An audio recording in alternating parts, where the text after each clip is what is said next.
Yeah, calm down, boy, calm down. Well, the big dog in the podcasting space, iTunes, has made his voice known about some changes that are coming to the iTunes tags.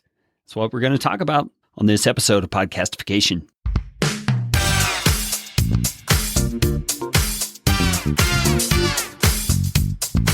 My name is Kerry Green, and I am the client happiness guy at podcastfasttrack.com, and this is Podcastification. This show is all about podcasting. How to do it, how not to do it, best practices, interesting news items that have to do with the realm of podcasting, and who knows what else. And I'm trying to do it all with a little bit of fun and some information to help you get a show going, keep yours going, or make it better. And if you like what's going on here on the show, I would appreciate it, so appreciate it, if you could leave a rating or review on iTunes. You can find out how to do that at podcastfasttrack.com/review. That's enough of that kind of stuff.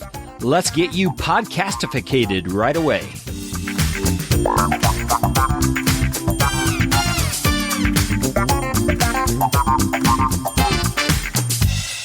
iTunes tags. Well, you may not even know what iTunes tags are. I mean, tags are things that are kind of attached to your show that the software stuff in the background kind of reads and listens to and does stuff because of, if that makes any kind of sense. Well, iTunes has announced that their next version of their podcast app is going to have some updated tags, which means you as a podcaster have some new options of things that you can tell iTunes about your show. And on this episode, I want to talk about what those things are. Some of them are pretty significant and will make a big difference for some of you. And some of them are really not that big of a deal and won't really concern you at all. So let's get on with it.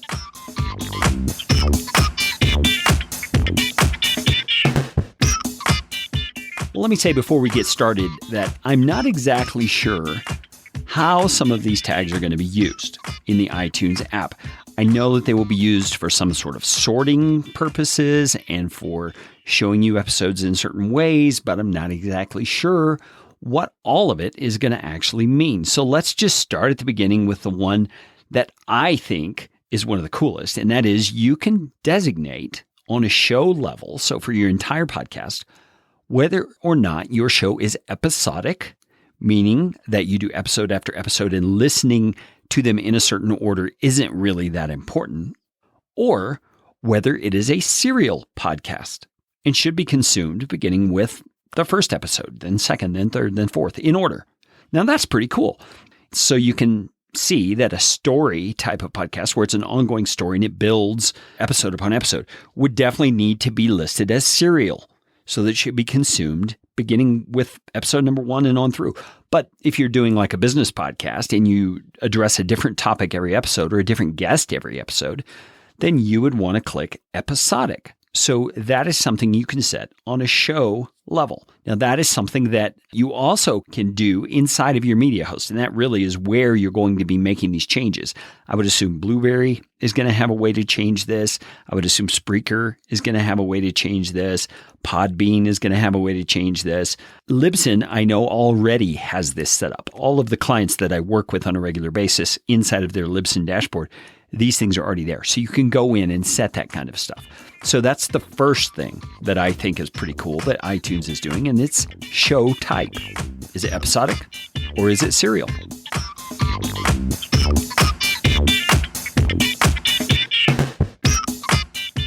Now there's also a tag or keyword field that you can place into your show level tags.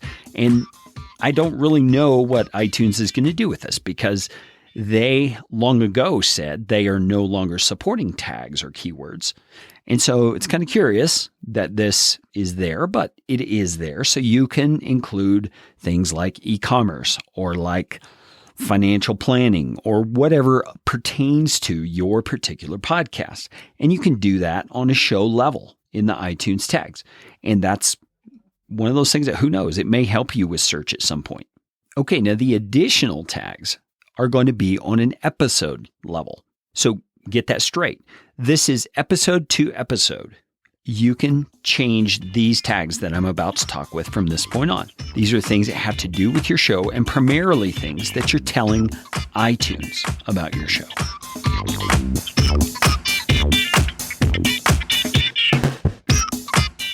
Okay, the first is the iTunes title. Okay, so you can designate a different title to show up in the iTunes app or in the iTunes store than you actually have in other places, like on Stitcher or on Google Play or whatever.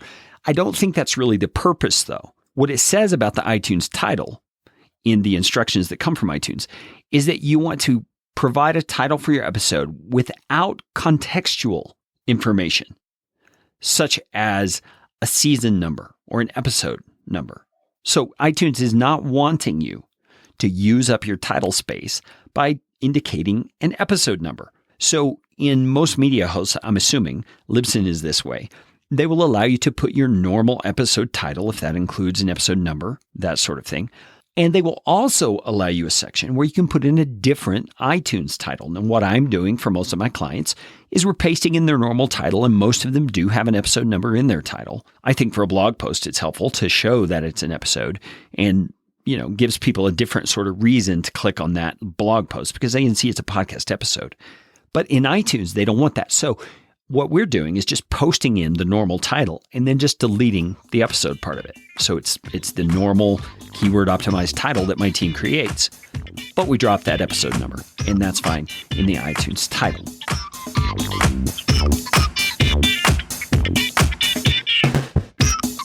Now the next portion is the iTunes summary. Okay, and this is like a little blurb about what that particular episode is going to be about. Okay, and this is limited to 512 characters. I don't know how they determined 512, but I discovered that just by pasting the first paragraph of a set of show notes into that iTunes summary. And when I hit publish, it says, hey, that's too long. You can't do one that long. It says it must be 512 or less. So that's the iTunes summary. So if you go into iTunes and you click on an episode that you're considering listening to, you'll see a little description. That's exactly what this is going to be. My suspicion is this is what will show in the iTunes podcast app, and this is what will show on the iTunes store when you see an episode listed in a particular podcast.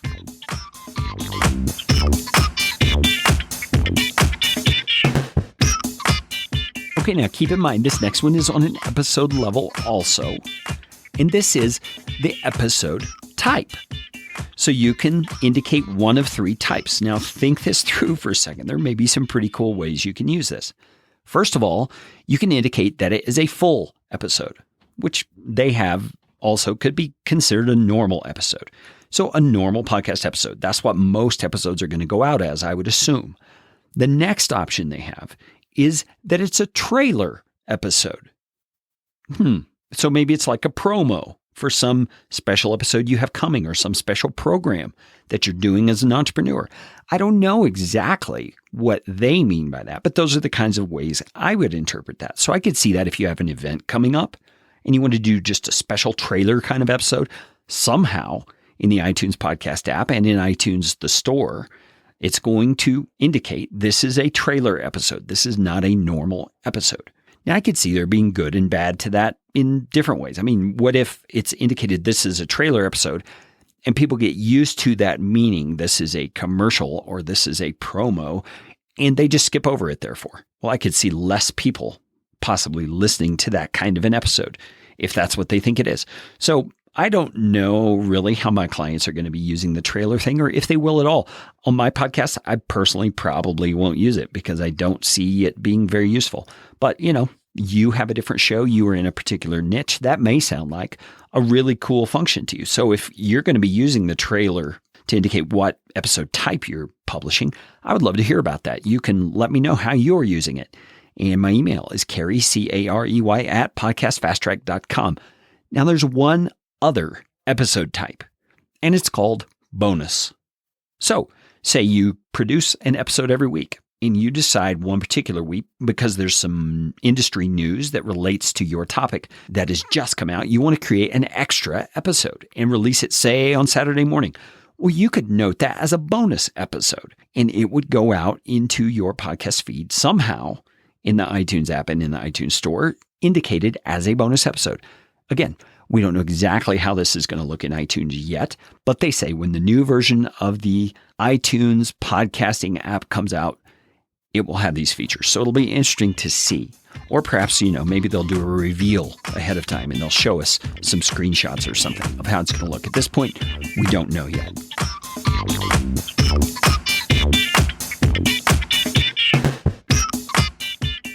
Now, here is a cool feature that comes up for some of my clients, and that is you can indicate a season number. I have one client who does their show in seasons. I can see how that would be kind of cool because people can see the different seasons, the different ways you've gone about podcasting, and see, maybe season 1 was 2015, season 2 is 2016, season 3 is 2017. Maybe you don't even break for seasons, but you might want to use that as an indication of what year you published in. I don't know. You get creative with it, but the season number, I think, is meant for shows that release in seasons, kind of like Gimlet's show Startup. They release in seasons. And so that's the main way I think that they're intending for this to be used.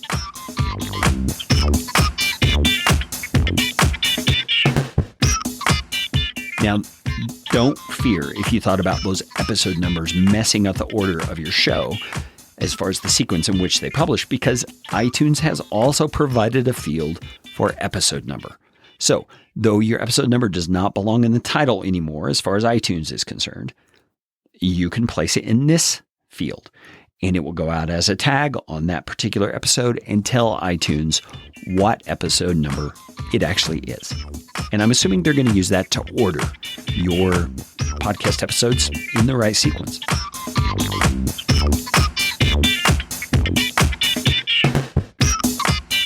There is also the standard rating that you can do in iTunes podcasts. You can leave it to not set, or explicit, or clean. And let me just remind you a little bit about the explicit rating, okay? If your show has content in it that you would not want your, let's say, 7-year-old to hear, you should note that episode as explicit. And here's the reason why. iTunes also has parental settings within their apps and within the iTunes store that parents can use to say, don't let anyone using this device download or listen to podcast episodes that are labeled explicit.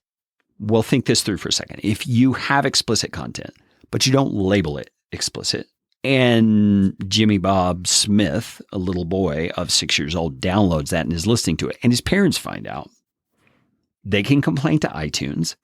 iTunes can then ban your entire podcast from their directory because you violated the terms of service. You agree when you sign up to iTunes that if you have explicit content, you will mark it as explicit. And you can do that on an episodic level. That's what the tag is I'm talking about right here is for. So you don't have to say your whole show is explicit. You're just saying this particular episode has some explicit content. Now, obviously, if you have things that are graphic violence or you have things that are sexual in nature, you would tag those as explicit as well. Now, another thing you want to be careful about with the explicit thing, it may be part of your shtick to have explicit content regularly as part of your podcast. Hey, you'll attract the audience that wants to listen to that kind of content, but keep in mind, some of the iTunes stores, for instance, India, will not allow any explicit content or any shows that have explicit content to be in their directory. So the iTunes India directory would not allow your show to be in that directory. So if you have any sense in which you want to get your show into India, you might want to consider explicit is not the way to go. Now that's the explicit or the ratings tag, okay?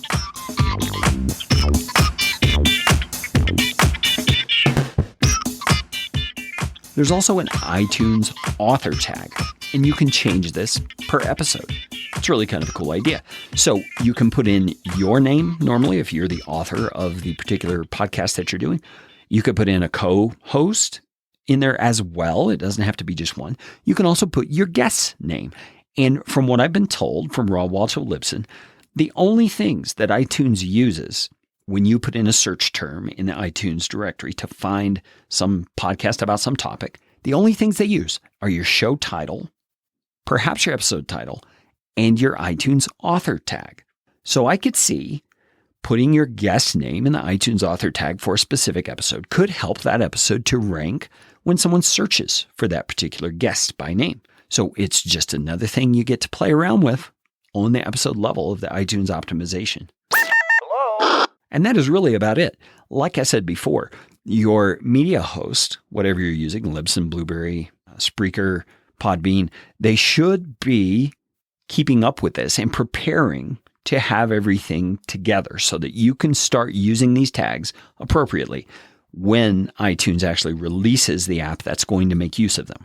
Like I said, Libsyn already has it lined out. I mean, it's there in the dashboard already. I'm already beginning to use it just to get in the habit. Now, let me say one other thing.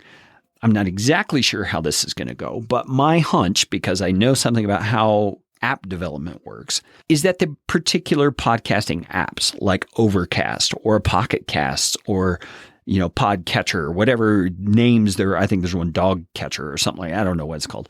But if you're using one of those particular development teams who create those apps may or may not support these iTunes tags.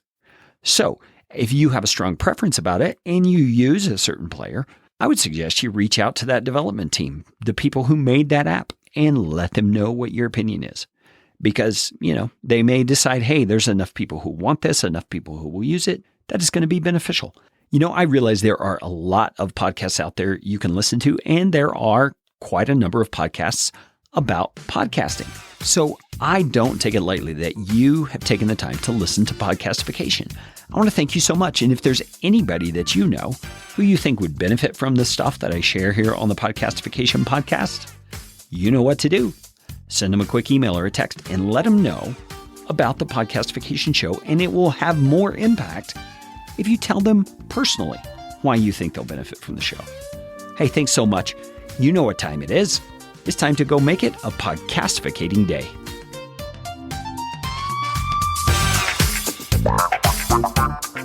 This show is brought to you by Podcast Fast Track, where my team provides professional podcasting services without the time suck.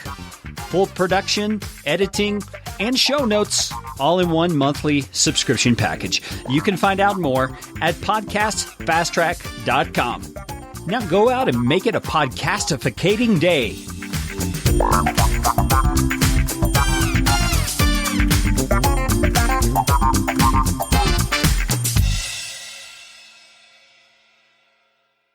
Audio editing and show notes by podcastfasttrack.com. Get 15% off your first month by mentioning this show.